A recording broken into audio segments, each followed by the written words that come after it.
आज भी यह लाइव चर्चा प्रारंभ हो चुकी है अपने समय से। और आज का जो विषय है, जीव नदी का रहस्य। बड़ी विचित्र बात है, जीवन नदी और जीव नदी में अंतर क्या है। एक होता है जीवन, एक नदी है, लेकिन यहां पर बात की जा रही है जीव नदी का रहस्य। चलिए, अंग्रेजी में लाइव रिवर सीक्रेट्स हमने लिखा है और इसी से संबंध बनाता है मेडिटेशन सीक्रेट्स भी क्या है।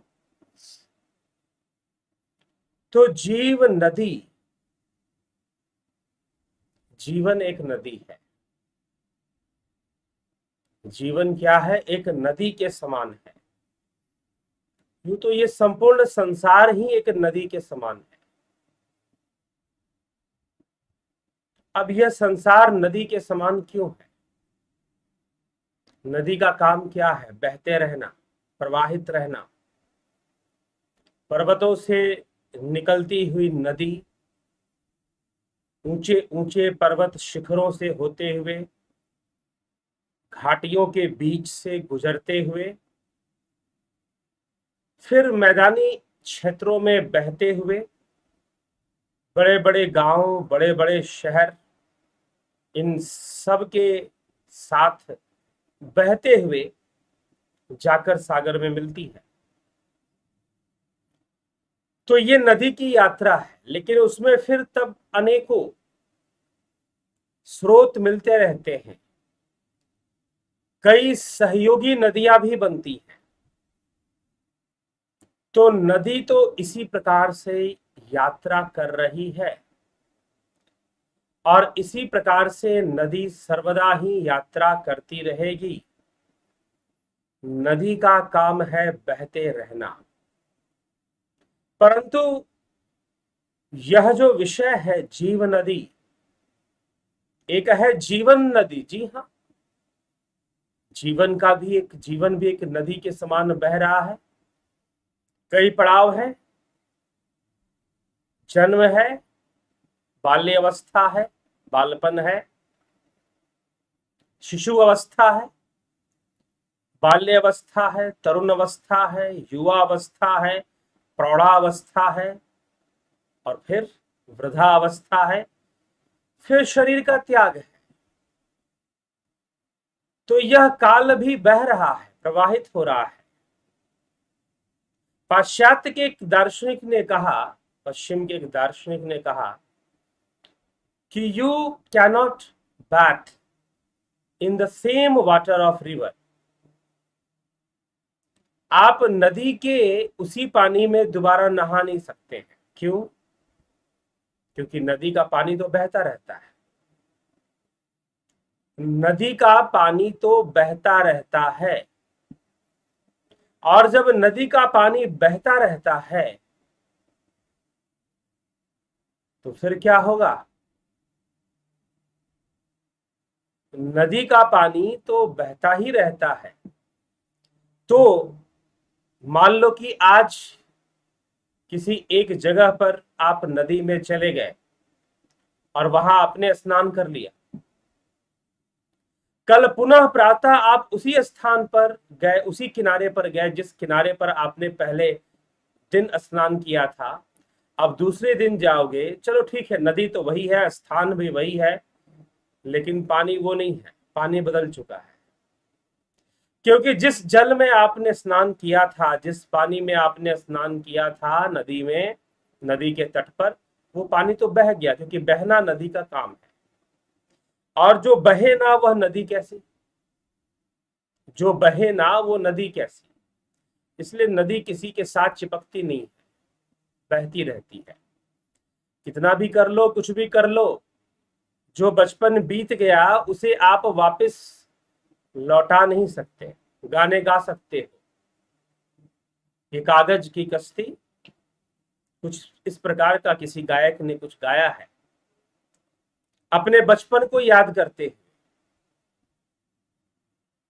ये दौलत भी ले लो, ये शोहरत भी ले लो, भले छीन लो मुझसे मेरी जवानी, पर लौटा दो मुझको वो बचपन का साथी। हाँ, बचपन के दिन लौटा दो, लेकिन लौट के आने वाला नहीं है, क्योंकि जीवन तो एक नदी है। जीवन तो एक नदी है। तभी उस दार्शनिक ने कहा, you cannot bath in the same water of the river again. दोबारा आप नदी के उसी पानी में स्नान नहीं कर पाएंगे, क्योंकि नदी का पानी तो बहता रहता है, और जिस पानी में तुमने स्नान किया था वह तो बह गया, अब नया पानी मिलेगा ना। तो वैसे ही जीवन रूपी नदी के शिशु अवस्था, बाल्यावस्था, तरुण अवस्था, युवावस्था, प्रौढ़ावस्था, वृद्धावस्था, मरणावस्था बह रहा है। तो यह जीवन रूपी नदी है, यह जीवन रूपी नदी है। लेकिन यहां पर हम जो चर्चा करने बैठे हैं वो उससे बड़ा रहस्य है। वह क्या है? जीव नदी है। जीव, जीव कौन सी नदी है भाई? जीवन नदी की तो बात समझ में आसानी से आती है कि जीवन बस बीत रहा है। ना समझ था लड़कपन में, खेल में खोया रहा तू, तरुण होकर कामिनी की गोद में सोया रहा तू। वृद्धपन ने, मोह माया ने तुझे अब तक न छोड़ा, भूल जग को भला प्रभु से नेह नाता क्यों न जोड़ा। तो यह चलता रहता। आदि गुरु शंकराचार्य भज गोविंदम स्तोत्र में लिखते हैं, बाल अस्तावत क्रीड़ा सक्त, तरुण अस्तावत तरुणी रक्त।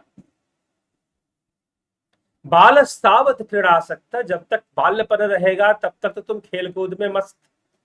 ना समझ था लड़कपन में, खेल में खोया रहा था।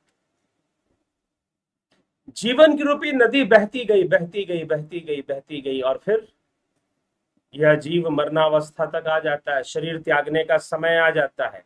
तो चलो, जीवन की एक नदी जो शरीर के साथ थी वो तो जन्म ली और मृत्यु के साथ खत्म हो गई, लेकिन एक नदी ऐसी है जिसका कोई अंत नहीं है, पता नहीं कहां जाकर खत्म होगी, और वह है जीव नदी। जीवन नदी नहीं, जीव नदी। और जीव नदी ही तो जीवन है, इसलिए जीवन भी नष्ट नहीं होता, शरीर ही नष्ट होता है। तो जीव नदी, इसमें कैसे प्रवाह होते हैं? इस नदी के अंदर जो मुख्य भाग है, इसके 5 स्रोत हैं। जीव रूपी नदी के 5 स्रोत हैं, लेकिन नदी एक, उसका जो मुख्य भाग है वह है मन। वह है मन। और इसके 5 स्रोत कौन से हैं? 5 स्रोत कौन से हैं जहां से ये 5 उद्गम स्थानों से उत्पन्न होती है? और यह पंच स्रोत है ज्ञानेंद्रियां। और इसके 5 उद्गम स्थान कौन से हैं? पंच तन मात्राएं, रस, गंध, रस, रूप, गंध, स्पर्श, शब्द। ये पंच तन मात्राएं हैं, रस, रूप, गंध, स्पर्श और शब्द। ये पंच तन मात्राएं हैं। इन पंच तन मात्राओं को ग्रहण करती हैं इंद्रियां। रस को ग्रहण करती है जिह्वा, रूप को ग्रहण करते हैं नेत्र, गंध को ग्रहण करती हैं नासिकाएं, ठीक है, स्पर्श को ग्रहण करती है त्वचा, शब्द को ग्रहण करते हैं हमारे कान। तो ये 5 ज्ञानेंद्रियां, इसके 5 स्रोत हैं, 5 धाराएं हैं। और ये धाराएं कहां से उद्गम स्थान? तो इसकी पंचतन मात्राएं ही इसके उद्गम स्थान हैं। और यहां से, इन पंचतन मात्राओं से, पंच ज्ञानेंद्रियों के द्वारा प्रवाह होता है। एक नदी का प्रवाह कहा जा रहा है। अगर आप कंप्यूटर की भाषा में थोड़ा सा, चलो उपनिषद उस जमाने में लिखा गया, अगर इस जमाने में थोड़ा लिखा जाए तो कह सकते हैं ये ज्ञानेंद्रियां क्या है? इनपुट डिवाइसेस है। इनपुट डिवाइसेस जा रही हैं, डाटा आ रहा है, आंखों से कुछ देखा चला गया अंदर, कानों से कुछ सुना चला गया अंदर, जिह्वा से कुछ स्वाद लिया, तीखा था, खट्टा था, मीठा था, नमकीन था, डाटा चला गया अंदर, नासिका से कुछ सूंघ लिया, गंध बदबूदार था, खुशबूदार था, सुगंधित था, दुर्गंधित था, क्या था, चला गया अंदर। शब्द रूप में कानों से सुना, विचार अभी भी आप सुन रहे हैं, बहुत सारे, ज्यादातर तो कानों से ही जाती है गंदगी, कानों और आंखों से। तो डाटा के फॉर्म में, इंफॉर्मेशन के फॉर्म में चला गया अंदर। ये 5 स्रोत हैं जो 5 तन मात्राओं को ग्रहण करते हैं। तन मात्राएं ही उद्गम स्थान है। तन मात्राएं भी पंचभूतों से बनी हैं। पंचभूतों का ही अनुभव 5 प्रकार से करा देती है।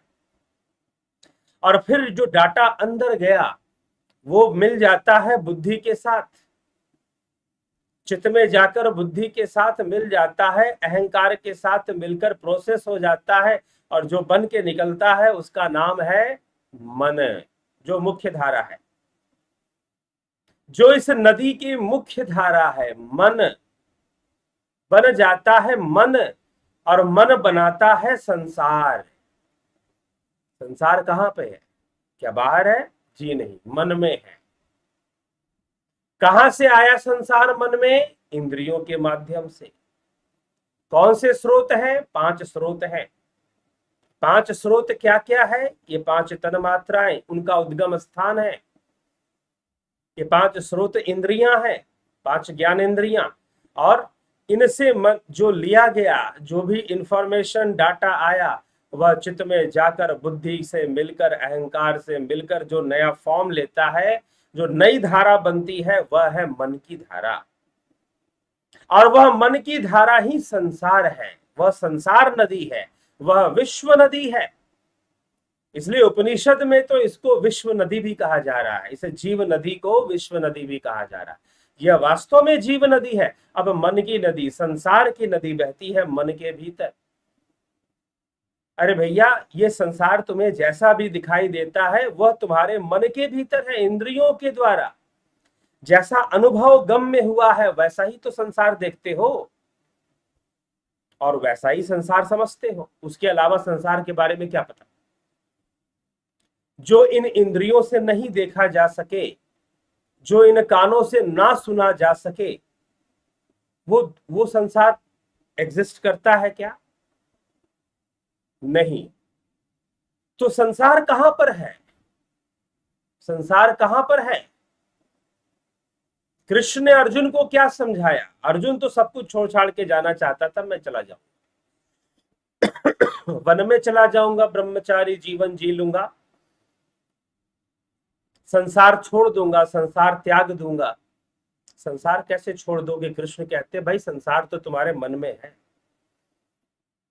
जंगल में जाओगे, जंगल भी संसार में है। पहाड़ में जाओगे, पहाड़ भी संसार में है। किसी आश्रम में, किसी गुरु जी के आश्रम में जाकर बैठ जाओगे तो वो आश्रम भी संसार में है। और सबसे बड़ी बात तो संसार तुम्हारे मन में है। और जब संसार तुम्हारे मन में है तो फिर भाग कर जाओगे कहां? भाग कर जाओगे कहां? और संसार तुम्हारे मन में कैसे आ रहा है? इंद्रियों के माध्यम से आ रहा है। ज्ञान इंद्रियों के माध्यम से संसार तुम्हारे मन में आ रहा है। ठीक? तो संसार तुम्हारे मन में है, वो भला कहां से जाएगा? वो उससे भला मुक्ति कैसे मिलेगी? और यह जो मन है यही तो मलिनता है, यही मलिनता है, यही तो वो आवरण है जिसने ढाक के रखा है आत्मा को। यही तो वो आवरण है। और ये छोटी मोटी चीज नहीं है, बहुत बड़ी चीज है, ताकतवर चीज है। तो ये नदी है, वेग है। नदी के अंदर जो वेग होता है, नदी के अंदर जो प्रवाह होता है, नदी के अंदर जो प्रचंडता होती है, नदी के अंदर जो उदंडता होती है, वो सारे गुण इस मन के अंदर है। वो सारे गुण इस मन के अंदर है। जिस प्रचंडता से नदी प्रवाहित होती है, रोक नहीं सकता। उछलते कूदते पहाड़ों को चीरते, बड़े बड़े चट्टानों को ठोकर मारते हुए, बहाते हुए नदी बहने लग जाती है। वैसे ही ये मन की हालत है। तो इस नदी की जो मुख्य धारा है वह मन है। अब इसके अंदर, इस मन के अंदर अनेकों क्लेश हैं, अनेकों ताप हैं, अनेकों भंवर उत्पन्न होते हैं। इसके भीतर पंच भंवर उत्पन्न होते हैं। अब इस मन के अंदर, अब यही मन है जो पंच प्राणों को प्रवाहित कर देता है।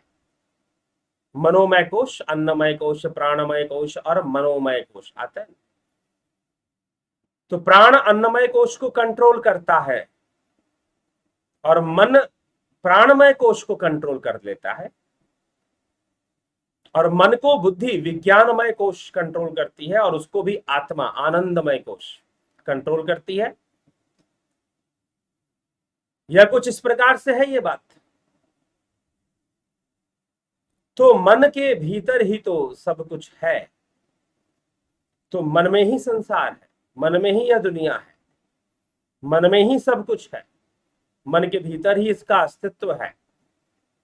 तो मन रूपी नदी है यह। इसके अब यह मन रूपी नदी में 5 प्रकार की लहरें दौड़ती हैं, जिसे पंच प्राण कहते हैं। अब इसमें 5 प्रकार के खतरनाक बहुत ही भंवर दौड़ते हैं, भंवर रहते हैं। जो दुखदाई हैं वह पंच क्लेश हैं। अविद्या, अस्मिता, राग, द्वेष, अभिनिवेश।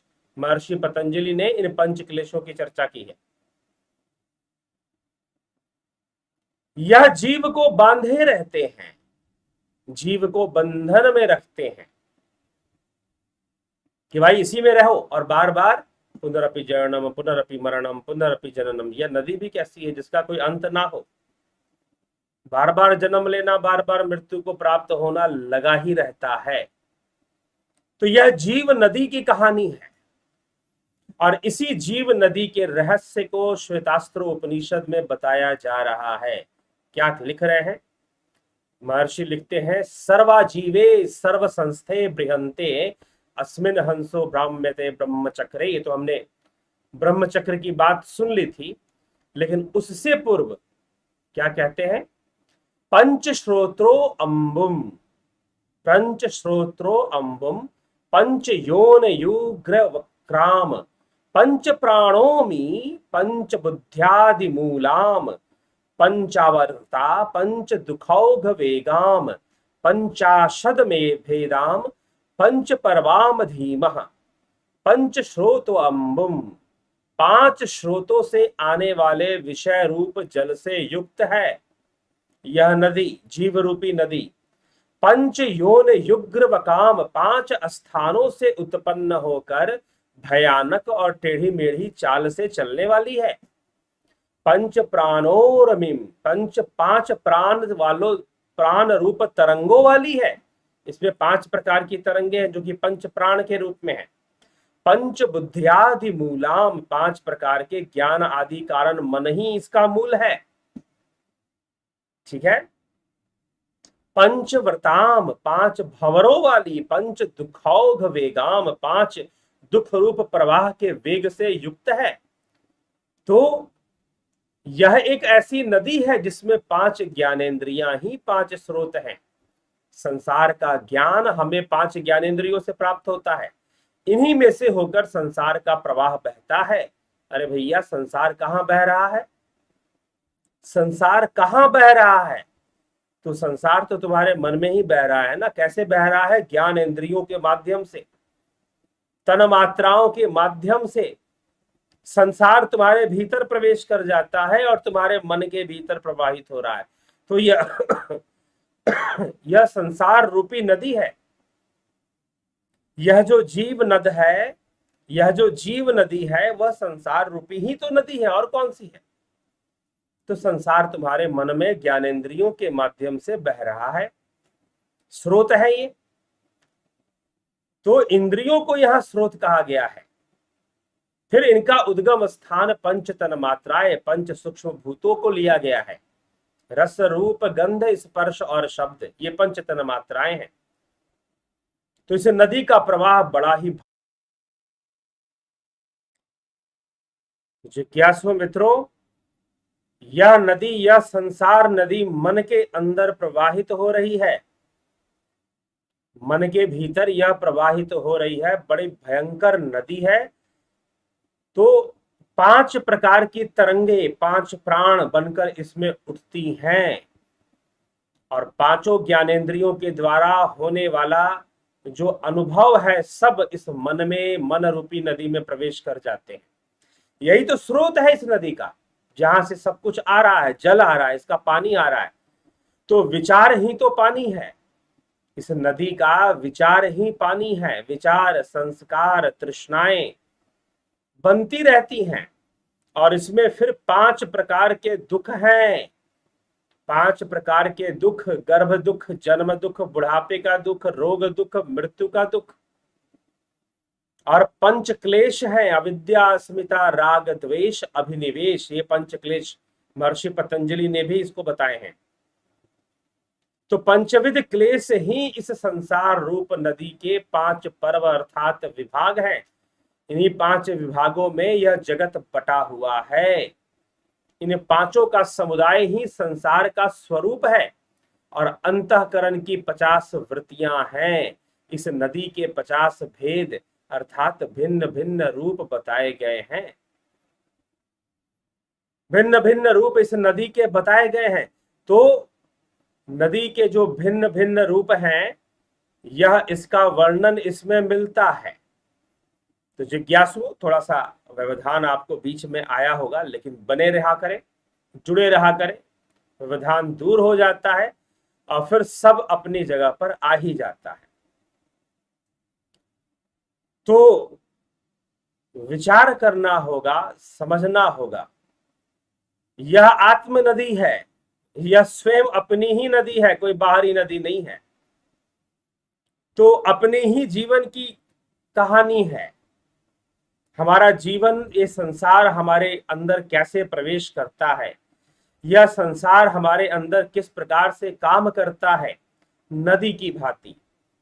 इस नदी के 5 स्रोत, ये ज्ञानेंद्रियां, इसके उद्गम स्थान 5 तन्मात्राएं, इनसे ये जितना भी इंफॉर्मेशन, विचार लेता है, संस्कार लेता है, वही तो पानी है, इसका जल है, वो प्रवेश कर जाता है, और फिर वह मन रूपी मुख्य नदी बन जाता है, और वही 5 प्राणों को उत्पन्न कर देता है।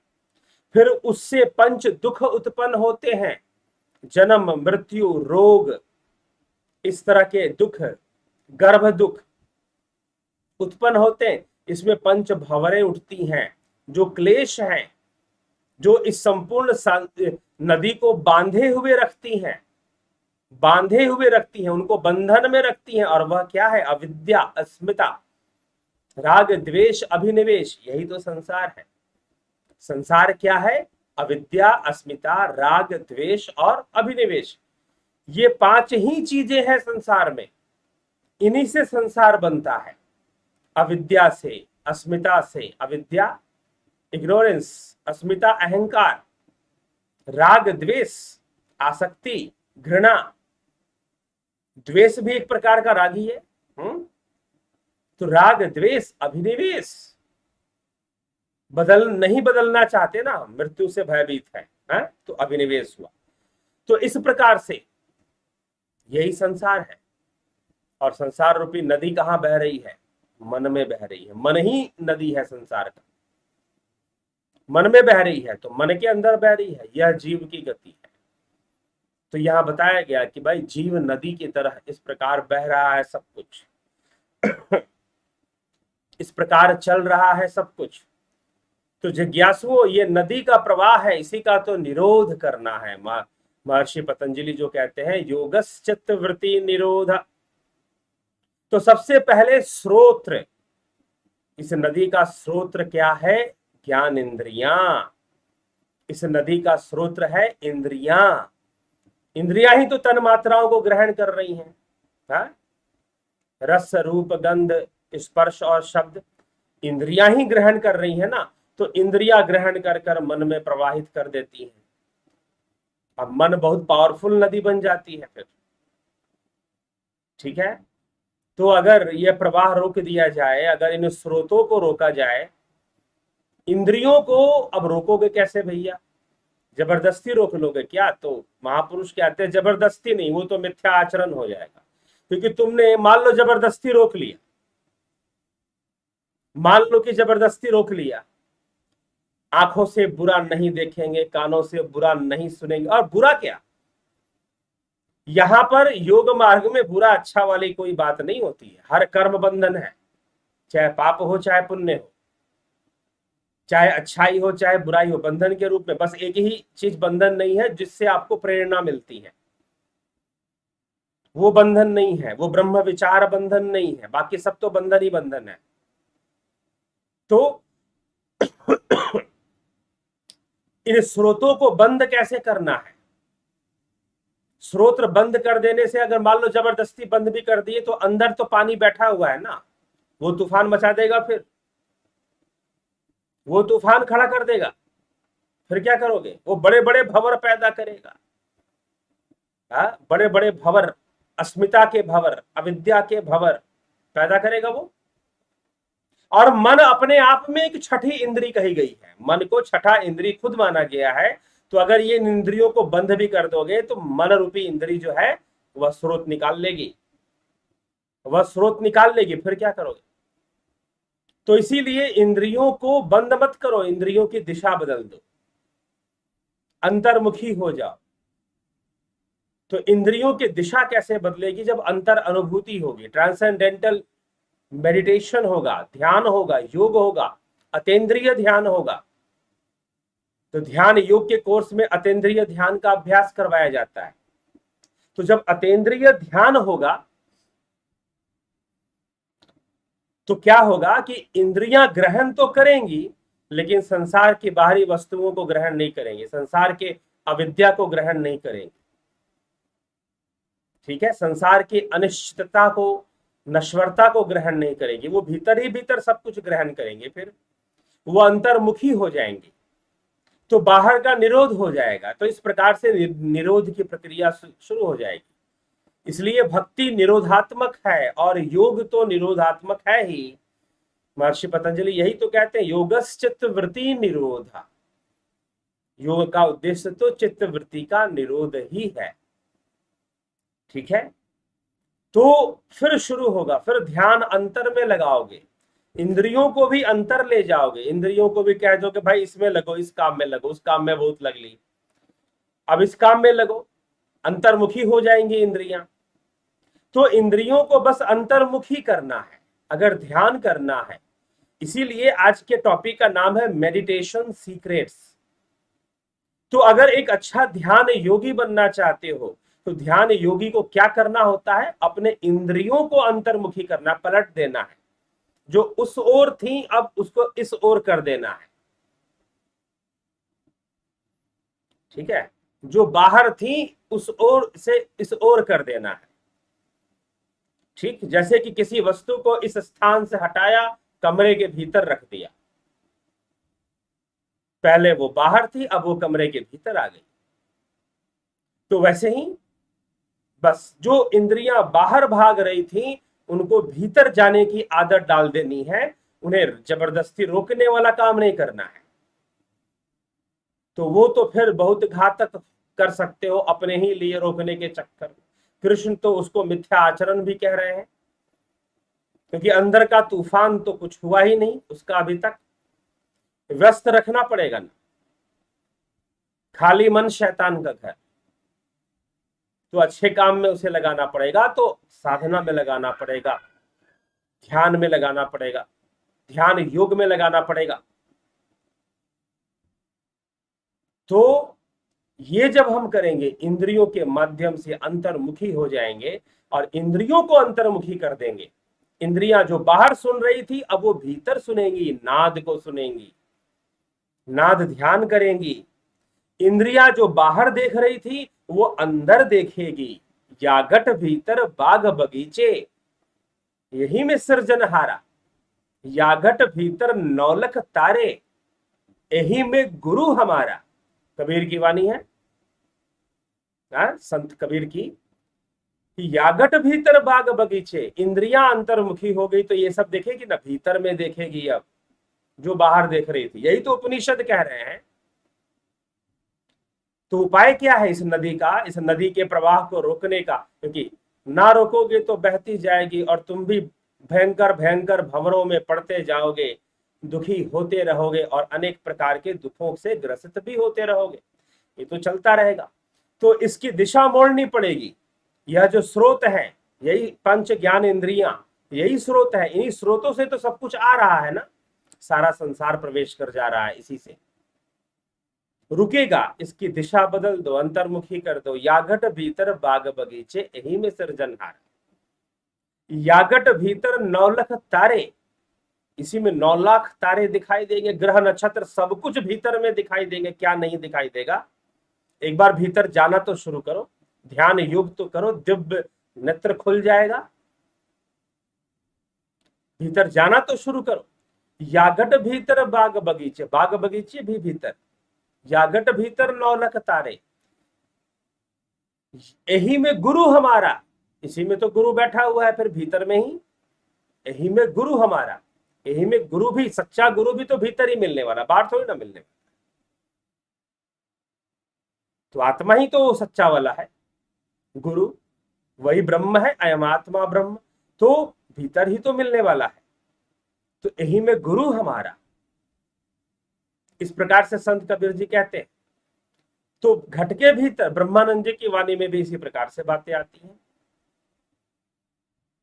ठीक ना। बिन भूमि एक महल बना, तामे ज्योत उजारी, अंधा देख देख सुख पावे, बात बतावे सारी। हाँ, अंधा देख देख सुख पावे, बात बतावे सारी। हाँ, क्या कहा जा रहा है? तो नेत्रहीन भी देख रहा है जो अंधा है।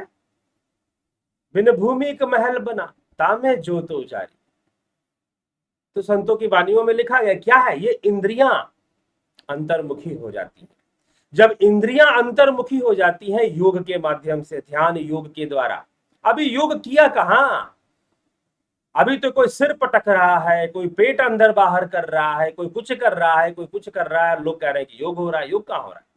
जब योग होगा तो ये घटना घटेगी ना, इंद्रियां अंतर्मुखी हो जाएंगी। जब योग होगा तो, जब योग होगा तो इंद्रियां तो अंतर्मुखी हो जाएंगी भाई। और फिर क्या होगा? यागट भीतर बाग बगीचे, यही में सृजनहारा, यागट भीतर 9 लाख तारे, यही में गुरु हमारा। सब कुछ तो भीतर ही भीतर दिखना शुरू हो जाएगा, फिर बहुत कुछ होगा। नाद सुनाई देगा, बिना बजावे निस्दिन बाजे, घंटा शंख नगाड़ी रे, बहरा सुन सुन मस्त होता है, तन की सुधी बिसारी रे। प्रकाश सरस्वती रूपा, सर्व ज्योति विद्यते, ब्रह्मनादम समाध्याता, मध्य में समृद्धते। शास्त्र बहुत कुछ इस विषय में कहते हैं। तो घट के भीतर ही बहुत कुछ दिखना शुरू हो जाता है, सुनाई देना। नाद 9 प्रकार के आवाजें बताई गई हैं, 9 प्रकार की आवाजें सुनाई देनी शुरू हो जाती है। झिंगे की तरह, झांझ की तरह, नदी की बहने की तरह, मशीन की तरह भी आवाज जैसे चल रही हो, मजीरे की तरह, बांसुरी की तरह, शंख की तरह, कई तरह की आवाजें नाद में सुनाई देनी शुरू हो जाती हैं। नाद ध्यान सही से करना पड़ेगा। तो इंद्रियों को रोकना नहीं है, बस उनकी दिशा बदल देनी है। और दिशा बदलने का काम ही होता है ध्यान योग के माध्यम से। तो जो ध्यान योग का कोर्स है, बस यही है। इंद्रियों की दिशा इसमें बदल दी जाएगी। आपकी इंद्रियां जो बहुत बाहर देख रही हैं, बहुत, उनको एक और रास्ता दिया जाएगा, भाई बाहर ही मत देखो, बाहर ही मत सुनो, थोड़ा भीतर भी देखो, थोड़ा भीतर भी सुनो। फिर डेली टाइम निकालो 2-2.5 घंटे का, और भीतर ही देखो, भीतर ही सुनो। बाहर तो बहुत देखे और देख देख कर दुखी हो गए, बाहर तो बहुत सुने और सुन सुनकर दुखी हो गए। तो अब भीतर देखो और भीतर सुनो। ऐसा संकल्प लो, ऐसी प्रतिज्ञा लो, ऐसा बनो, ठीक है।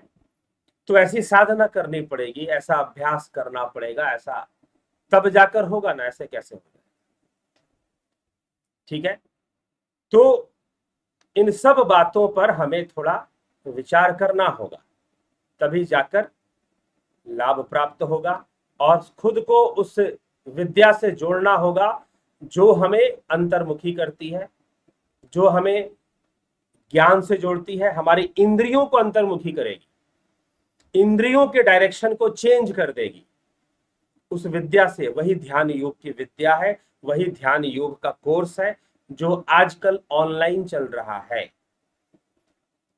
ठीक है, कैसे बैठना है ध्यान में, कैसे क्या करना है, ये सारी चीजें उसमें बताई गई हैं। तो आपको भी जरूर जान लेना चाहिए। 20 तारीख, परसों 20 तारीख, आज 18 हो गया, आज ही लास्ट डेट दिया हुआ है कि आप ज्वाइन कर लें। लेकिन अभी भी मौका है, जिन लोगों ने नहीं ज्वाइन किया वो जल्द से जल्द ज्वाइन करें और ध्यान योग की इस विद्या को सीखें, समझे, जाने और अंतर्मुखी होकर इसका लाभ उठाएं। तभी उपनिषदों के ये महान रहस्य समझ में आएंगे, नहीं तो नहीं समझ में आएंगे। तो इस श्लोक के अंदर देखिए इस रहस्य को समझाया गया है उपनिषद के अंदर। तो उपनिषद कितनी गहराई में बात करते हैं, कितनी मार्मिक बात करते हैं, ये हमें समझ में आता है। उपनिषद क्या कहना चाहते हैं, जीव को कैसे समझाते हैं, जीवन को तो समझाते ही समझाते हैं, जीव को फिर समझाते हैं, कैसे समझाते हैं, किस प्रकार से एक नदी से जोड़कर, नदी के प्रवाह से जोड़कर जीव रूपी नदी को समझा दिया गया। ठीक है, तो हमें भी विचार कर कर चलना चाहिए और जानना चाहिए। चलिए आइए आपके कमेंट्स देखते हैं। हालांकि बीच में व्यवधान के कारण कमेंट्स का जो सेक्शन है वो थोड़ा सा डिस्कनेक्ट हो गया था, तो सब लोग कमेंट नहीं कर पाए होंगे, कोई बात नहीं। लेकिन फिर भी जिन लोगों ने किया है उन्हीं पर देखते हैं। तो रमेश चंद्र जी, ओम हरि, पंकज रघुवंशी जी, क्या जीव आत्मा सनातन है क्या?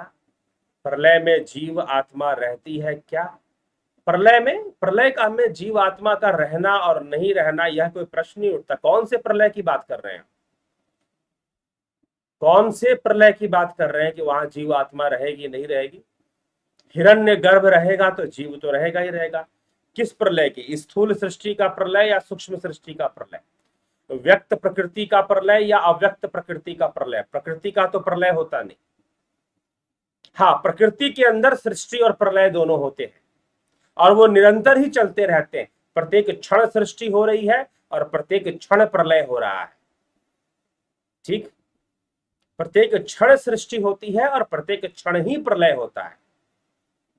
तो फिर किस प्रलय का इंतजार कर रहे हैं? प्रलय का इंतजार करवाना तो सनातन धर्म ने सिखाया नहीं। हाँ, आप जिस संगठन संस्थाओं से जुड़े होंगे वो सिखाते होंगे आपको कि भाई दुनिया खत्म होने वाली है या कयामत के दिन आने वाले हैं, तो ये सब बातें हैं। चलिए, जीव का प्रलय नहीं होता, जीव का मोक्ष होता है, जीव का मोक्ष होता है, जीव का प्रलय नहीं होता। विक्रम सिंह जी, अभिनंदन है आपका। उषा श्रीवास्तव जी, एके भट्ट, अपरिग्रह में फालतू विचारों और अंतः शौच में भी फालतू विचारों को इग्नोर करना एक यम है और एक नियम है। क्या अंतर है यम नियम में, या इस बिंदु पर यम नियम एक समान है? हाँ, इस बिंदु पर एक समान हो सकते हैं। आप जाकर पतंजलि योग सूत्र के प्लेलिस्ट में जाइए, चैनल पर जो चर्चा हो रखी है पतंजलि योग सूत्र के प्लेलिस्ट में जाइए और उस पर जाकर उसको सुनिए, देखिए, समझिए, वहां चर्चा आपको ये मिल जाएगी। ठीक है, गणेश पवार जी, जगत नारायण जी, योगेंद्र पंडित जी, कन्हाई कुमार जी, जयंती भाई पटेल जी, राजू पाल जी, कुलदीप सिंह जी, हमेंद्र कुमार, नमस्कार सर जी। क्या नारी वेद व्यास कुर्सी पर बैठ सकती है? हाँ हाँ, अरे नारियों ने, गार्गी आदि, मैत्रेयी आदि, अनसुईया आदि नारियों ने कितने बड़े बड़े उपदेश दिए। ठीक है, तो इसीलिए इसमें कोई संकोच वाली बात नहीं है। ठीक है, हाँ, योग्यता मेन बात नारी की नहीं है। नारी और पुरुष के चक्कर में मत पड़िए। इस विषय में मैं ये कहना चाहूंगा कि जो योग्यता है सही ज्ञान की और सही समझ की, वो मापदंड होना चाहिए, वो होना जरूरी है सबसे पहले। अगर वो नहीं है तो फिर क्या किसी को भी बिठा दोगे? वेद व्यास कुर्सी क्या होती है? वेद व्यास नहीं, व्यास कुर्सी होती है। वेद व्यास जी तो व्यास रहे हैं। वेद व्यास, कई वेद व्यास हुए हैं, वादश्रयन वेद व्यास, कृष्ण द्वैपन वेद व्यास, इस प्रकार से रहे हैं। अब यहाँ पर वेद व्यास कुर्सी पर बैठ सकती है क्या?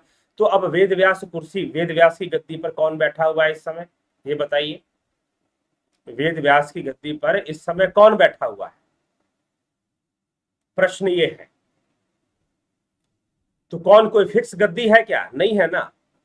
अगर है तो बताइए कि भाई यहां पर फिक्स है। कहां पर फिक्स है? द्वारका में है, पुरी में है, काशी में है, बद्रीनाथ धाम में है, श्रृंगेरी में, कहां पर है वेद व्यास कुर्सी? है कहां पर? तो ऐसी कोई कुर्सी है नहीं, तो ये प्रश्न भी नहीं बनता है। हाँ, व्यास गद्दी, व्यास गद्दी, सिर्फ व्यास गद्दी की बात कीजिए। पहले तो कुर्सी शब्द लिख दिए हैं, यही अशुद्ध हो जाता है। तो व्यास गद्दी, तो व्यास गद्दी पर नारी बैठ सकती है कि नहीं बैठ सकती है? तो सबसे पहले नारी के सोचने के पहले आप अयोग्य को बिठाना बंद कीजिए, ठीक है। जो व्यास गद्दी पर, उसी को बैठना चाहिए जो तत्वज्ञानी हो, जो चतुष्पदी भागवत का ज्ञान रखता हो। आजकल तो नाचना जानते हो, गाना जानते हो, नचा सकते हो, गवा सकते हो, भागवत करना शुरू कर दो, क्या दिक्कत? इतना ही पर्याप्त है। लोगों को नचवा सको, लोगों को गवा सको, लोगों से चंदा गिरवा सको, ठीक है जी, लोगों से चंदा गिरवा सको खूब दबाकर, तो फिर बट बैठो व्यास गद्दी पर, क्या दिक्कत है? तो ये कोई योग्यता नहीं होती ना, ये कोई योग्यता नहीं होती। योग्यता शास्त्र ज्ञान होना चाहिए विशेष करके। तो इसलिए, और सिर्फ कथा कहानियां ही रटना नहीं, मूल शास्त्र ज्ञान, मूल शास्त्र मतलब दर्शन ज्ञान, वैदिक दर्शन का ज्ञान होना, सांख्य का ज्ञान, योग का ज्ञान, वेदांत का ज्ञान, मीमांसा क्या कहती है, न्याय क्या कहता है, वैशेषिक क्या कहती है, इसका ज्ञान होना चाहिए। उपनिषद क्या कहते हैं। सिर्फ भागवत की कहानी सुनाने से सब कुछ नहीं हो जाएगा, सिर्फ रास लीला सुना देने से नहीं हो जाएगा। तो चतुष्पदी भागवत, चलो चतुष्पदी भागवत की चर्चा तो भागवत महापुराण की कथा में आती है, लेकिन चतुष्पदी भागवत को समझाया तो मांडुक्य उपनिषद में गया है। मांडु चतुष्पाद का वर्णन कहाँ मिलता है? मांडुक्य उपनिषद में मिलता है। और तुम्हें उपनिषदों की कोई समझ ही नहीं है, और तुम चले गए कथा का सुनाने, तो क्या सुनाओगे? कहानी सुना दोगे, गाना गा लोगे, ढोल बजा लोगे, तुम मंच पे नाचोगे, लोग नीचे नाच लेंगे, चंदा चढ़वा लोगे, लेकिन भागवत नहीं कर पाओगे। बस भागवत का नाम होगा, बैनर लगेगा, मंच सजेगा, व्यास गद्दी सजेगी, लेकिन भागवत नहीं होगा। औपचारिकताएं कर लोगे, मंगलाचरण कर लोगे, आरतियां कर लोगे, कपड़े पहन लोगे, लेकिन भागवत नहीं मिलने वाला, ठीक है। भागवत रहस्यमयी है, भागवत तो चतुष्पाद की रहस्य है, भागवत तो चतुष्पाद का रहस्य है, जो कि मांडुक्य उपनिषद में जिसका वर्णन है, ठीक है। तो पहले तो योग्य व्यक्ति को बैठाया जाए जो ऐसा ज्ञान रखता हो, जो वेदों उपनिषदों को सही से समझता हो, जानता हो, दार्शनिक विषयों को पहले जानता हो। कथा कहानियां तो बाद का विषय है, पहले उसको समझे तब जाकर योग्य है। अगर कोई नारी, अगर कोई महिला इतनी योग्यता रखती है तो निश्चय ही उसे व्यास गद्दी पर बिठाना चाहिए, ठीक है। जीव गोस्वामी को झुकना पड़ा था मीराबाई के सामने, ठीक। और रही बात, जिसके पास ज्ञान है, शक्ति है, योग बल है, जरूरत नहीं कि उसे गद्दी, ना उसे गद्दी की जरूरत है, ना उसे साधु वेश धारण करने की जरूरत है, ना उसे बड़े बड़े दाढ़ी बाल बढ़ाने की आवश्यकता है। जिसके पास सही ज्ञान और योग बल है, उसे इन चीजों, उसको ना भी बिठाओगे तो भाई अपने आप ही वो गद्दी उसके पास चल के आ जाएगी, समझे, गद्दी उसके पास चल के आ जाएगी।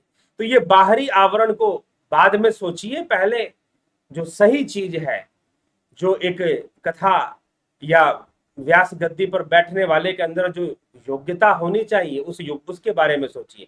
अगर कोई नारी योग्य है, अगर कोई महिला योग्य है, जैसे मीराबाई थी, भक्तिबाई मीराबाई थी, जैसे अक्का महादेवी का नाम आता है दक्षिण भारत के अंदर, और कई विदुषी उमा उभया भारती थी जिन्होंने शंकराचार्य से, आदिगुरु शंकराचार्य से शास्त्रार्थ किया था।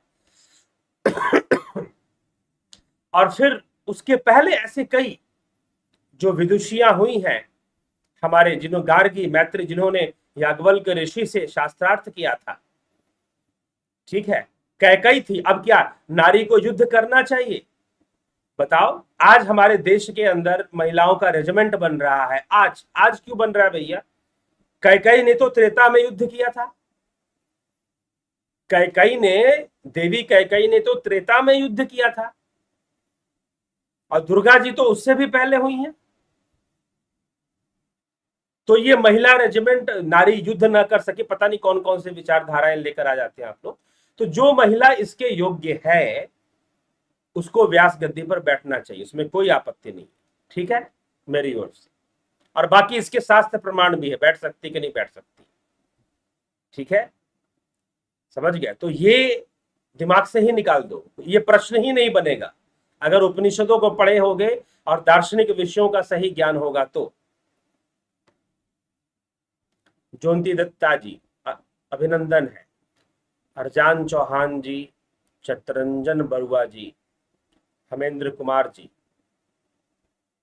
रूपलाल जी, स्मिता सावंत जी। आने वाले समय में हम ट्रेनिंग देंगे कथावाचकों को, ठीक है, जिनको कथावाचक बनने का शौक है बनो, लेकिन सही ज्ञान के साथ बनो, सही नॉलेज के साथ बनो, ठीक है। तो जिनको बनने की इच्छा हो कि हम व्यास गद्दी पर बैठें, और उसके लिए जरूरी ज्ञान का होना, आवश्यक सामग्री का होना, आवश्यक अध्ययन का भी होना और साधना होना। गद्दी पर बैठना बड़ी बात नहीं होती, उसको संभाल के रखना बड़ी बात होती।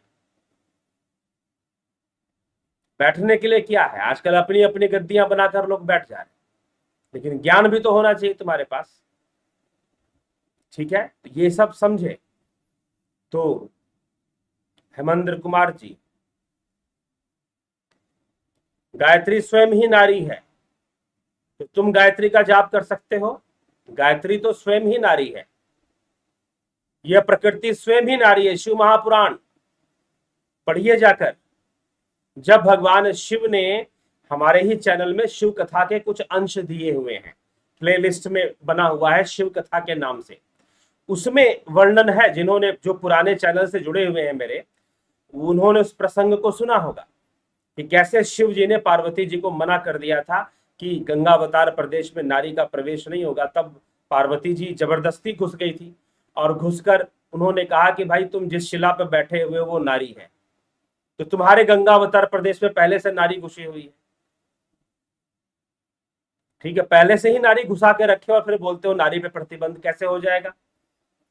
तो ये संपूर्ण प्रकृति ही मां है, ठीक। तो इसीलिए दुर्गा सप्तशती में जगदम्बा को ही ब्रह्म कहा गया है, तो माता ही ब्रह्म है। तो फिर बाकी ये प्रश्न ही नहीं बनते। गायत्री मंत्र, गायत्री स्वयं ही नारी रूपा है। चलिए, रूपलाल विश्वकर्मा जी, स्मिता सावंत जी, विश्व यात्री, वैजनाथ कुशवाहा, सुशांत दास, रचना आरके, पिंटू वासवा जी, भरत शबलानी जी, रोमेश चोपड़ा जी, वीना जी, परम श्रद्धेय योगीराज स्वामी जी, मैं आपको नमन करती हूँ। आपका बहुत बहुत अभिनंदन है वीना जी। देवरतन बलदावा जी, जय श्रीमन नारायण, ऋषि गेमर जी, अंजू मल्होत्रा जी, बहुत सुंदर, जीवन एक नदी है लौट कर नहीं आती जी। अंजू मल्होत्रा, जीव नदी ही जीवन है जी। विश्वनाथ सिंह, जय श्री सदगुरु महाराज, जय, आपका अभिनंदन है जी। सुंदर लाल वर्मा जी, गुरु जी ब्रह्मचर्य और गृहस्थ विषय पर विस्तार समझाए, आएगा बाद में। अर्जुन पाटिल, ओम नमः शिवाय, शत प्रणाम, अभिनंदन है पाटिल जी। बलवंत सिंह गोहिल, अभिनंदन। धर्मेंद्र शर्मा, संजय केदार, मीना जी, मैं शुद्ध आत्मा हूँ, यह शरीर माध्यम है, मिथ्या है। जी हाँ, सब कुछ प्रकृति में ही हो रहा है, मेरा यही अनुभव है, पर पूजा क्रिया रीत रिवाज मेरा मन नहीं लगता। यह गलत तो नहीं, ध्यान में ही मेरा मन लगता है। अच्छी बात है, ध्यान करिए, पूजा पाठ में भी कोई बुराई नहीं है, अगर अनावश्यक रूप से ना किया जाए, व्यर्थ में ना किया जाए, तो कोई विशेष कामना के साथ निष्काम भाव से पूजा करिए तो कोई दिक्कत नहीं है। बलदाऊ नाथ योगी जी, दादा खच्चर जी, सबका बहुत बहुत अभिनंदन। जुड़े रहें, बने रहें, लाभ उठाते रहें, चर्चा करते रहें। ठीक है, तो जिज्ञासुओं, यही आज का चर्चा हुई, और नदी के ऊपर तो चर्चा हुई, जीव और जीवन नदी, साथ ही साथ और भी विषयों पर जो आपने कमेंट किए चर्चा हुई। तो भविष्य में जो युवा या युवतियां चाहती हैं कि वो धर्म प्रचारक बने, अच्छे से करें, कथावाचक बन जाएं, तो कुछ जरूरी अध्ययन ज्ञान अवश्य रखें, तभी उस क्षेत्र में जाएं। मात्र पारिवारिक आधार पर नहीं कि मेरे पिताजी करते हैं तो मैं भी यही करूंगी या करूंगा। कई शहरों में, वृंदावन, अयोध्या और भी कई जगहों पर इस तरह की परंपराएं चलती हैं, ठीक है, परंतु जरूरी ज्ञान, जरूरी समझ को विकसित कर लेंगे अध्ययन से, तो निश्चय ही आप लाभान्वित होंगे। ठीक है, तो ये चीज आप समझिए और समझते हुए चलिए, तो लाभ मिलेगा और समाज भी आपसे लाभ उठाएगा, समाज को भी आप कुछ दे पाएंगे। सिर्फ नाचने गाने से तो सब कुछ नहीं हो जाएगा, ज्ञान का प्रचार तो नहीं होगा, कम से कम अध्यात्म तो नहीं फैलने वाला।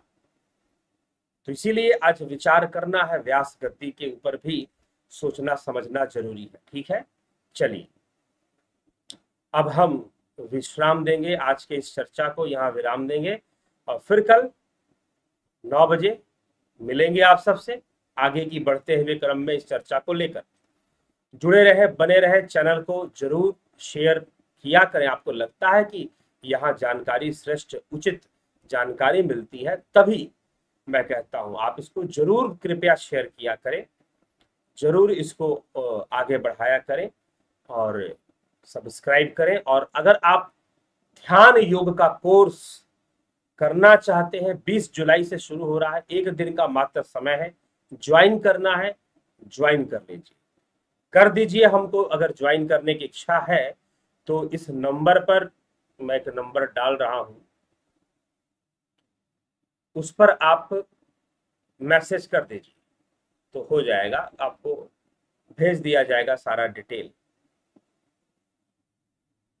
ठीक, तो व्हाट्सएप या टेलीग्राम आप कर सकते हैं, नहीं तो जो आपको नंबर पता ही है ज्यादातर लोगों को, तो आप नंबर पर, या फिर इस चैनल के कवर पेज पे भी नंबर दिया हुआ है, डिस्क्रिप्शन में भी नीचे नंबर मिल जाएगा, उस नंबर पर आप कमेंट कर दीजिए, सेंड कर दीजिए मैसेज, और फिर आपको डिटेल दे दिया जाएगा, आपको कहाँ पेमेंट कैसे करना है, फीस, कोर्स की फीस कैसे जमा करनी है, वो आपको दे दिया जाएगा, आप उसको कर लीजिए। ठीक है, तो ये चीज, तो चलिए इसी के साथ विश्राम देते हैं। बहुत बहुत आभार आप सभी का जुड़ने के लिए।